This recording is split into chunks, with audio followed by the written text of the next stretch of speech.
शेतकरी संघर्ष समिती आणि परिसरातील शेतकरी यांच्या माध्यमातून ओंकार शुगर युनिट या कारखान्यावरती आपण ज्या ठिकाणी आता आंदोलनस्थळी आहोत या ठिकाणी गेली 2 दिवसानं त्या ठिकाणी सर्व शेतकरी ॲडव्होकेट अजयजी बुरांडे यांच्या नेतृत्वाखाली या ठिकाणी आंदोलन करत होते।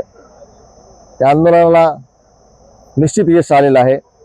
यापूर्वी एकही रुपया या कारखान्याने शेतकऱ्याच्या खात्यावर टाकला नव्हता। ज्या दिवशी आम्ही निवेदन दिलं त्याच दिवशी त्यांनी 15 ते 31 जानेवारी पर्यंतचे 1800 रुपयांनी पैसे टाकायला सुरुवात केली।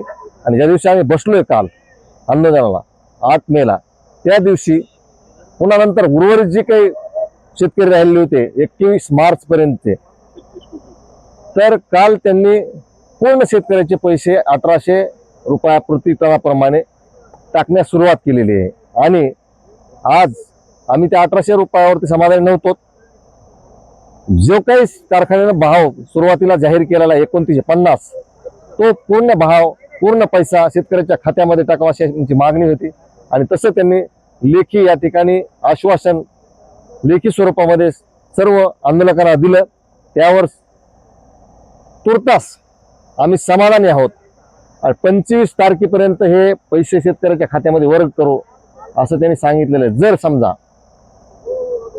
त्यापुढं जर हा शब्द पाळला नाही तर आपल्यासाठी आंदोलनाचं हत्यार हे म्हणजे आपल्याला घ्यावं लागेल। अशी तर वेळ येणार नाही अशी अपेक्षा करू। आणि सर्वांनी या ठिकाणी उपस्थित राहून आंदोलन केलं आणि आंदोलन यशस्वी केलं त्याबद्दल बुरांडे सर, बडे साहेब आणि सर्व शेतकरी त्यांचं या ठिकाणी मी आभार मानतो।